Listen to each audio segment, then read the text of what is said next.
안녕하십니까. 머니올라 시작합니다. 한글 기반 AI 하이퍼클로바 X가 출시가 되고 또 삼성의 로봇 개발 방침이 발표된 이후 AI와 로봇 또 반도체에 대한 관심들이 더 커져가고 있습니다. IT의 신 이형수 HSL 파트너스 대표님과 함께 살펴보겠습니다. 어서 오십시오. 네, 안녕하십니까.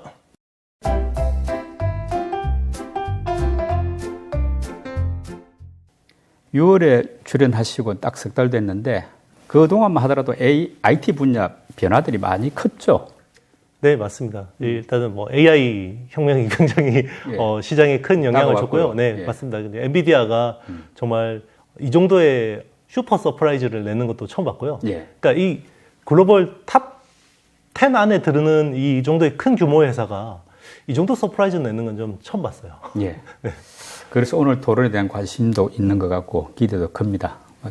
하나하나 이제 풀어보고 싶은데 네이버가 8월 24일 날 보니까 하이퍼클로바 X를 출시를 했더라고요. 그러고 나서 한 2주 가까이 흘렀는데 그 사이에 시장의 어떤 반응이나 평가는 어떻습니까? 상당히 괜찮다, 기대 이상이다 이런 평가인지 조금 기대보다는 못 미치는 것 같다. 아니면은 이제 중립적으로 좀 더 지켜보자. 요 세 가지 상황에서 주로 시장 평가 어떻습니까?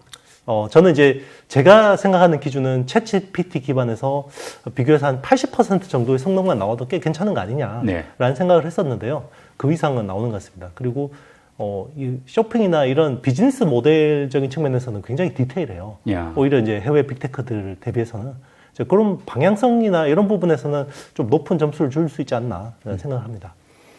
그러면 지금 이제 우리 대표님 개인적인 생각은 높은 평가인데 이제 시장 전체적인 어떤 평가가 따로 있지 않습니까? 그건 어떤 것 같습니까? 일단 이제 시장에서 보는 분들은 거의 반반인 것 같아요. 반응은 이제 자기 기대치가 어느 정도에 있었는지에 따라서 이제 조금씩 달라지는데, 근데 처음 나온 것 치고는 이 정도면 꽤 괜찮다. 저도 이제 처음에 이제 답변을 좀 이렇게 테스트를 해보고 했는데. 나오는 답변이나 이런 수준들이 꽤 나쁘진 않더라고요. 저도 챗GPT도 쓰고 이번에 하이퍼클로바 X도 조금 써봤는데 아직까지는 꽤 괜찮은 것 같습니다. 예. 근데 네이버가 이제 구글의 검색 엔진 어떤 시장 침투를 좀 막아낸 셈이지 않습니까? 우리 이제 말하는 우리 자체의 어떤 이런 네이버라든지 다음이라든지 이런 걸로. 근데 이 하이퍼클로바 X가 챗GPT 같은 이제 미국의 어떤 AI 이런 식의 공세가 앞으로 계속 될 텐데 이걸 조금 막아내고 견디낼 수 있는 그럴 정도 파워, 힘을 가질 수 있을까요? 자체적인 경쟁력 측면에서 봐도 세계적인 수준은 맞아요. 왜냐하면 이 AI라는 게 파운데이션 AI라는 모델이 있고 어플리케이션 AI라는 모델이 있는데 지금 우리 챗 GPT처럼 하는 거는 파운데이션 AI 모델이에요. 그러니까 아주 어떤 원유 데이터를 이렇게 제공해주는 회사라고 보면 되거든요. 슈퍼컴퓨터 기반으로. 그럼 여기서 API를 받아서 어플리케이션을 개발하는 AI 회사들이 굉장히 이제 애플 앱스토어 내에서 굉장히 많은 어플 업체들이 생기는 것처럼 이제 그런 컨셉으로 보면 되는데요. 가장 기반적인 어떤 맞습니다. 파운데이션이라고 했으니까. 맞습니다. 요 기반을 제공해주는 건데 그게 이제 세계에서 그 정도 할 수 있는 나라가 한 4개밖에 없습니다. 미국, 중국, 우리나라, 그리고 이스라엘 정도예요. 그런가요? 네, 그 정도밖에 없거든요. 그렇기 때문에 사실 대체제가 별로 없죠. 글로벌리 봤을 때는. 그러니까 미국 외 자국어 기반의 어떤 AI를 이렇게 출시하고 가동할 수 있는 나라가 말씀대로 한 4개 정도라면은 우리도 이제 거기 들어간 셈인데 이런 의미는 상당히 있다고 저도 느껴지는데 이제 앞으로 말하면 AI가 이렇게 본격적으로 사회에 이렇게 진출하게 되면은 확산이 되면은 산업 측면에서도 상당한 변화가 있을 거 아닙니까? 어떤 분야가 이렇게 큰 변화를 받고 또 빨리 발전할 수 있을 것 같습니까?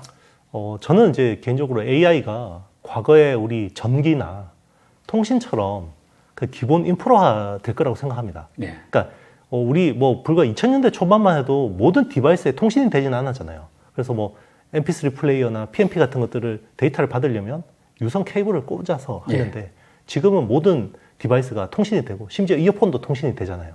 이제 기본 인프라화 되는 거고 AI도 그런 식으로 기본 인프라화 될 거라고 생각해요. 그래서 전 산업에 영향을 미칠 겁니다. 그래서 기존의 어떤 1차 산업, 2차 산업의 생산성 혁명을 일으킬 거고 그걸 위한 기본 인프라가 AI가 될 수밖에 없죠. 약간 뭐 무슨 뜻인지는 알겠는데 팍 다가오지는 않는데 이제 기본 인프라가 된다는 것은 그 우리가 쓰는 모든 어떤 도구라든지 장비에 때 AI가 지금 말하자면 침투가 돼가지고 그 AI 기반으로 돌아간다는 거죠. 맞습니다. 그러니까 통신이 다 깔리고 초연결이 됐잖아요. 예. 이제 모든 디바이스에 통신이 있잖아요. 네. 그 통신을 타고 클라우드에서 AI가 소환이 되는 거예요. 아. 항상 우리 디바이스에 머무르는 게 아니라 예. 우리 시리나 뭐 빅스비 같은 경우도 항상 이 디바이스에 있는 게 아니라 우리가 부르면 몇 초에 그 어떤 지연이 있잖아요. 예. 그게 클라우드에서 타고 오는 속도 때문에 그런 거거든요. 그러면 그 속도가 아주 우리가 인지하지 못할 정도로 빨라진다 그러면 우리 항상 디바이스에 있다라고 생각할 수 있죠. 그래서 냉장고로도 소환할 수 있고 로봇 청소기로 소환할 수도 있고 TV로도 소환할 수 있고 그게 우리가 어떻게 보면 앞으로 마주할 AI 시대라고 보시면 될 것 같습니다. 그러면 앞으로 이제 냉장고 앞에 서서 오늘 내가 뭘 먹어야 되냐, 지금 뭘 마시면 좋으냐, 내 컨디션하고 관련해가지고 한번 말은 추천해 달라 하면은 냉장고가 이걸 드십시오. 이렇게 이제 답변을 해줄 수 있는 시대가 올 수 있다. 이런 뜻이네요. 그렇죠. 얼마 안 남았죠. 그러니까 우리 냉장고에 우유가 예. 한 2, 3일 정도의 유통기한 남았는데 단백질 흡수가 필요할 것 같습니다. 그래서 단백질만 드시지 말고 우유 남은 거 드시는 게 좋지 않겠습니까? 이런 식으로 이제 우리 아이언맨의 자비스 같은 게 나오는 거죠. 네. 이제 자국어로 AI가 가능한 4개 나라에 지금 유럽이 들어가지 않는데 유럽도 지금 자체적인 AI 구축에 관심들이 많지 않습니까? 그렇다 보면은 뭐 중국이나 이스라엘하고도 협력할 수 있겠지만 우리 네이버하고도 좀 협력할 수 있는 그런 가능성이 있다고 볼 수 있지 않을까요?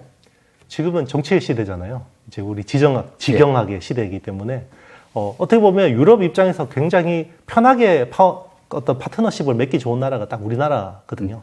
실제로 이제 그 유럽은 플랫폼을 미국 빅테크한테 의존하는 것에 대해서 몇십 년 전부터 굉장히 불편해했어요. 그래서 유럽어 기반의 검색 엔진을 만들고 싶어서 했는데 그걸 누가 하고 있냐면 네이버하고 있습니다. 프랑스 정부하고 네이버가 손을 잡고 유럽 기반의 검색 엔진을 이제 개발하고 있었는데 이게 이제 검색은 이제 올드 패션이 돼버리고 이게 AI가 된 거죠. 그러면 아마 AI 협력에서도 네이버하고 같이 할 가능성이 높을 거라고 보고 있습니다. 실제로 구체화된 것도 있습니다.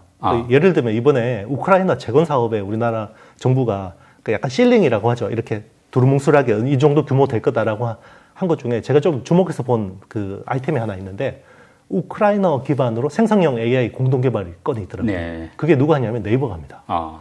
그 전쟁 중인 나라도 지금 자국 기반의 생성형 AI가 없으면 이게 AI 혁명에서 굉장히 뒤처질 수 있다라는 위기감이 있다라는 거고요. 그리고 실제로 우크라이나 그 어떤 정부 테크노크라트들은 굉장히 테크에 대해서 굉장히 관심이 많고요.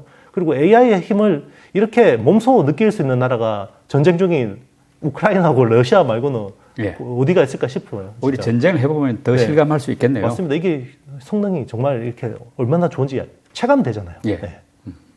투자라는 측면에서 우리 이제 국내 AI 관련주가 좀 있지 않습니까? 이쪽의 주가라든지 전망은 어떻습니까?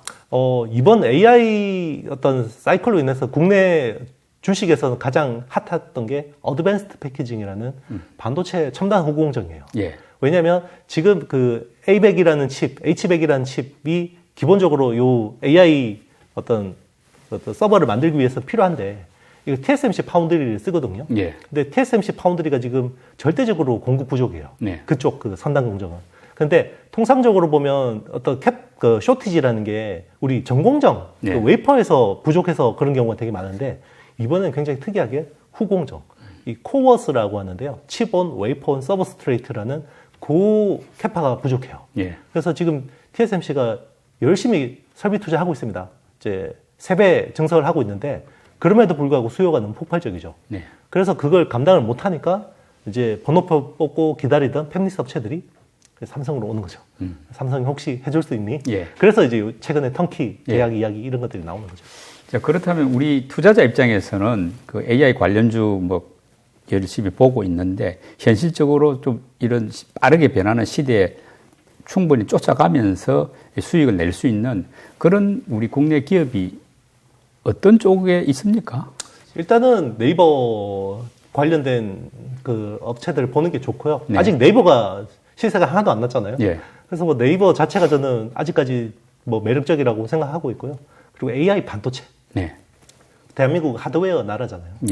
그리고 이제 그 AI를 기반해서 여러 가지 디바이스들이 새로 나오잖아요. 그래서 뭐 로봇도 있고 자율주행차도 있고 뭐 UAM이라는 디바이스도 있고 예. 그런 것들을 다 AI 기반으로 해서 다 만들어지는 것들이거든요. 네. 네, 그런 것들을 확장되는 것들을 잘 보면 이게 뭐 단순히 AI로 인한 투자는 아니지만 관련된 것들인 거죠. 우리가 챗 GPT 관련주 해가지고 그동안 이제 뭐 조금 오르기도 하고 했던 주식들이 꽤 있었는데 우리 대표님이 볼 때 실질적으로 그런 어떤 소문에 의한 주식보다는 반도체라든지 네이버 관련주 이쪽에 보는 게 오히려 더 낫겠다 이런 생각이신가요? 엔비디아 관련주가 제일 낫죠. 아. 왜냐하면 지금 뭐 사실은 이 챗GPT 혁명으로 인해서 가장 수혜를 보는 회사는 엔비디아고요. 예. 엔비디아 어떤 밸류 체인 안에 있는 회사들이 많잖아요. 네. 그게 뭐 이제 국내에서는 보면 SK 하이닉스하고 예. 한미 반도체라는 회사가 그 밸류 체인 안에 있는 회사고, 예. 일본에서 보면 뭐 디스코라는 회사, 이비덴이라는 기판 회사, 예. 뭐 그런 회사들이 다. 근데 이제 비싸죠. 예. 네, 이미 많이 비쌌기 때문에 그런 쪽에서 확장되는 그림을 봐야 되는 게 좋을 것 같고, 뭐 그냥 이제 투자 아이디어적인 측면에서 보면 이런 어떤 그 흐름들이 확장되는 측면에서 보면 삼성 파운드리 관련주들이 좋다고 봐요. 실제로 삼성 파운드리가 턴키 수주를 할 경우에는 이제 그런 예. 낙수 효과가 네, 기대가 되죠. 예. 뭐 AI 시대에는 당연히 로봇 사업이 이제 주목을 받고 또 상당히 뜰 수 있는 분야라고 보이는데 최근에 삼성전자가 이제 로봇 개발 이런 방침을 밝혔지 않습니까? 반도체 공정을 상당히 이제 자동화할 수 있는 이런 쪽으로 그렇게 하면서 이제 그 로봇주들이 조금 지난주부터 많이 뜨고 했는데 그 이후에 지금 시장 반응이 어떻게 될지 앞으로 그게 관심이 있는데 이게 지금 중장기적인 어떤 호재로 계속 좀 힘을 갖고 갈 수 있겠습니까? 네, 일단 하반기에는 이제 큰 재료가 하나 남아있기 때문에 두산 로보틱스 상장이 있잖아요. 예. 10월에. 이제 그때까지는 어떻게 보면 모멘텀은 살아있다고 보는데, 이 밸류에이션으로 보면 사실 부담스럽죠. 좀 많이 올랐죠. 그렇죠. 레인보우 로보틱스가 거의 10배 올랐을 겁니다. 이제 연초에 삼성전자 지분 투자 이야기가 나왔었고, 그때가 시총이 막 한 2, 3천억 정도였는데 지금 3조가 넘으니까요. 그러니까 그만큼 시세가 낮고 다른 회사들도 웬만큼 3, 4배씩은 다 올랐거든요. 예. 그렇기 때문에 밸류에이션으로 편안한 자리는 아닌데, 이게 이제 뭐 트렌드는 맞아요. 트렌드는 맞는데 항상 이제 좋은 기업이 좋은 주식인지는 잘 생각해 봐야죠. 네. 좋은 기업과 좋은 주식은 조금 다를 수 있다. 네, 맞습니다. 예. 지금 보면 삼성을 비롯해서 LG, 현대차 같은 국내 대기업들이 지금 로봇 사업에 열심히 뛰어들었지 않습니까? 그런데 우리가 반도체나 배터리 같은 경우는 대한민국이 가장 뭐 잘할 수 있는 영역까지 올라왔는데 로봇 산업도 우리가 글로벌 톱으로 갈 수 있는 그런 잠재력이나 상황이 지금 갖춰져 가고 있다고 보시는지 어떤가요? 일단 인프라는 굉장히 좋습니다. 왜냐하면 전 세계에서 로봇 밀도가 가장 높은 나라가 우리나라거든요. 예. 그러니까 산업용 로봇은 원래 우리나라가 잘했어요. 많이 했죠. 예, 제조 현장에 이제 큰 큼직큼직한 로봇 팔 같은 거. 맞습니다.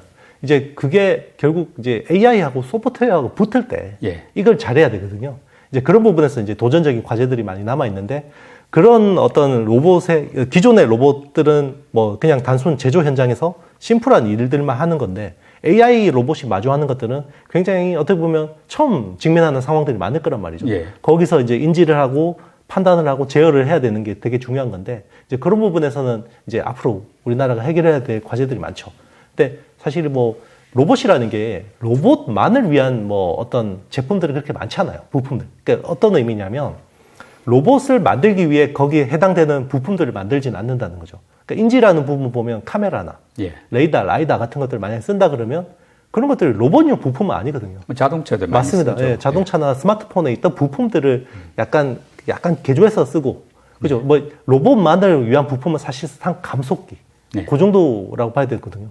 뭐 그래서 기존에 우리나라 같은 경우는 스마트폰 서플라이 체인들이 굉장히 많잖아요. 예. 하드웨어적으로 뭐 카메라 업체도 많고 기판 업체도 많고 사출 케이스 업체도 많고 PCB 업체도 많고, 그런 업체들을 로봇으로 활용할 수가 있는 거죠. 그리고 자율주행차에도 활용할 수 있고 UAM에도 활용할 수 있고, 이제 그런 부분이 되게 중요할 것 같습니다.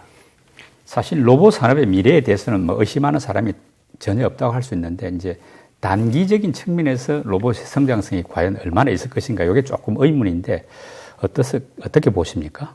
일단 뭐 숫자로 찍히는 거를 확인하기는 쉽지 않을 거고요. 당분간은. 예. 당분간은 주식으로 보면 기대감으로 가는 섹터라고 봐야 될 것 같고요. 예. 그런데 이제 이게 속도의 문제죠. 우리 뭐 전기차도 처음에 예상했던 것보다 뭐 이렇게 침투율이 생각했던 것보다 계속 속도가 낮잖아요. 예. 그러면서 주식 시장은 또 기대감을 선반영하기 때문에 많이 올라간 거고요. 그리고 HBM이라는 우리 AI 반도체 아주 필수적인 메모리 덩어리가 처음에는 연평균 성장률 40% 그랬다가 5년 동안 60% 그랬다가 90% 그랬다가 지금 100% 다 이상 잡고 있잖아요. 그런 것들을 사실은 시장에 환호하는 부분이거든요. 로봇도 이제 그런 것들을 보여줘야 되는 거죠. 지금은 뭐 우리나라 수출에서 보면 제조 로봇이 한 3조 원 정도 되고 그리고 이제 뭐 이런 서비스나 협동 로봇이 한 1조 원 정도 된다 그러면 이게 당초 생각했던 것보다 얼마나 빨리 성장하는지 그게 중요할 것 같습니다. 사실 로봇도 분야가 다양하지 않습니까? 말씀대로 산업형 로봇도 있고 또 서비스형 로봇도 있고 뭐 그러다 보니까 지금 관심은 그냥 단순히 로봇 팔 같은 산업용보다는 지금 이제 이족 인간처럼 걸어다니면서 서비스를 하는 이족 로봇 같은 이런 쪽이 곧 뭐 등장하지 않을까 해서 관심들이 있는 것 같은데 이런 부분에서 이제 뭐 10년, 20년 이렇게 먼 미래 말고 한 2, 3년 정도의 중단기적인 관점에서 볼 때 어떤 쪽 분야가 조금 더 빨리 클 수 있을까요? 지금은 그러니까 로봇이라고 전체 놓고 보면 지금 큰 규모의 산업은 우리 공장에 쓰는 산업용 로봇이 메인입니다. 근데 이제 예전에는 이 로봇 팔이 되게 굉장히 위험했죠.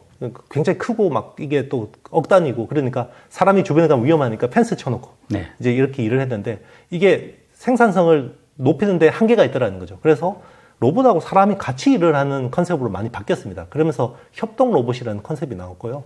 협동 로봇은 크기를 줄였죠. 굉장히 다운사이징하고 그리고 위험하면 안 되기 때문에 뭐 주변에 사람이 있기 때문에 항상 그런 부분을 제어할 수 있는 뭐 어떤 민감도나 이런 것들이 많이 올라갔고 그리고 이제 지금 이야기하시는 휴머노이드 로봇이라든지 이런 것들은 서비스 로봇이에요.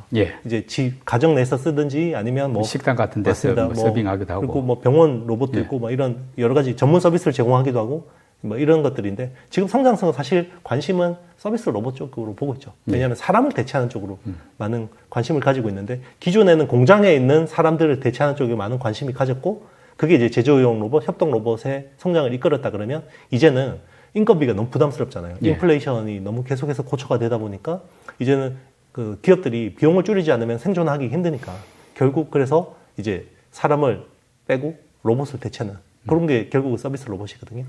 그게 지금 서비스형 로봇 그 성장 속도가 산업용보다 더 빠른 상황이 됐습니까? 성장률로 보면 그렇죠. 왜냐하면 규모가 작기 때문에.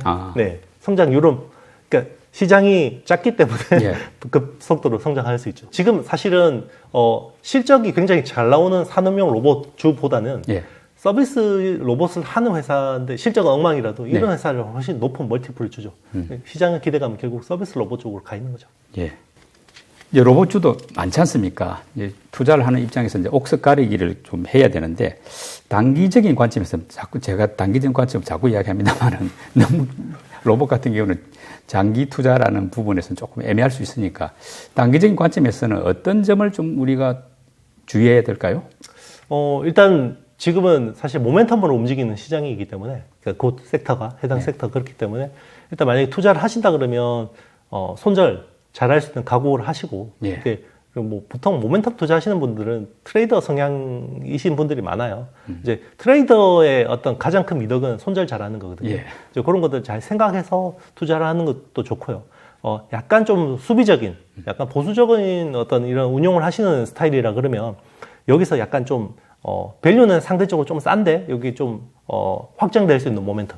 예를 들면 뭐 감속기를 하는 회사라든지 뭐 이런 쪽 좀 싼 회사들을 좀 미리 선점해놓고 나중에 기대감이 좀 이렇게 낙수 효과가 있을 때 좀 주목받을 만한 회사를 보는 것도 괜찮을 것 같습니다. 사실 일반인들로서는 잘 모르지 않습니까? 그래서 볼 때 기술력을 좀 갖추고 있는 이런 그 로봇주를 선택하고 공부해서 알 수 있는 방법이 있습니까? 보면 다들 좋다고 하니까 누가 진짜 구슬이고 누가 돌인지 구분하기가 쉽지가 않더라고요. 일단 이제 펀더멘털로 우리 국내 주식을 공부하다 보면 결국 펀더멘털 제일 확실한 쪽은 하드웨어예요. 그래서 감속기라든지 관련된 부품이라든지 카메라라든지 그런 관련 업체들을 보는 게 제일 좋고요. 뭐 예를 들면 저는 약간 밸류에이션은 뭐 상대적으로 싸지만 국내 주식에 비해서 싼 건 아니죠. 예를 들면 뭐 SPG 같은 감속기 업체라든지 그 회사는 사실 아직 온전히 로봇 업체로 인정을 못 받고 있거든요. 왜냐하면 가전이라든지 뭐 어떤 그런 다른 산업연결 그렇죠, 맞습니다. 그런 쪽이 매출이 많이 나오고 있고 이제 로봇이라는 게 아주 일부 하고 있기 때문에 그런 거거든요. 근데 아주 일부 하고 있는데 웬만한 그냥 로봇 회사보다 매출이 커요. 쪽 신규 사업이. 그런데도 인정을 못 받는 부분들이 있고, 그리고 이제 반도체 뭐 장비 업체 중에 제우스라는 회사는 실제로 뭐 어떤 그런 소프트웨어 프로그램부터 하드웨어, 로봇 파일까지 굉장히 잘하는데도 불구하고 전체 매출에서 20%가 되면 수백억 매출이 나오는 회사인데도 불구하고 반도체 장비라는 그 밸류 때문에 인정을 못 받고 그런 경우가 있거든요. 예. 그런데 그런 회사들 좀 수비적으로 보시는 분들은 괜찮지 않을까 생각합니다. 그러니까 기존 다른 뭐 반도체라든지 다른 사업을 하고 있는데 신규로 뛰어들어서 로봇 사업을 하고 있는 업체 중에서 좀 잘하는 경우 네네. 이런 쪽이 현재로서는 좀 밸류를 제대로 못 받고 있으니까 네네. 한번 살펴볼 필요가 있다. 이런 취지로 이해를 해도 되겠습니까? 그렇죠. 이제 대신에 기대 수익률을 좀 낮춰야죠. 예. 이게 순수 로봇 회사들은 또 이게 변동성이 크기 때문에 또 올라갈 때는 아주 세게 올라가잖아요. 예. 좀 성향이 그래서 되게 중요할 것 같습니다. 투자 성향. 실제로 만약에 턴키를 성공한다 그러면 예. 추격에 정말 중요한 발판을 마련하는 거고요. 실제로 지금 그 삼성하고 TSMC 간의 어떤 기술 격차가 한 2년 정도로 보고 있거든요. 네. 이게 급속도로 줄어들 겁니다. 만약에 턴키로 된다 그러면. 예.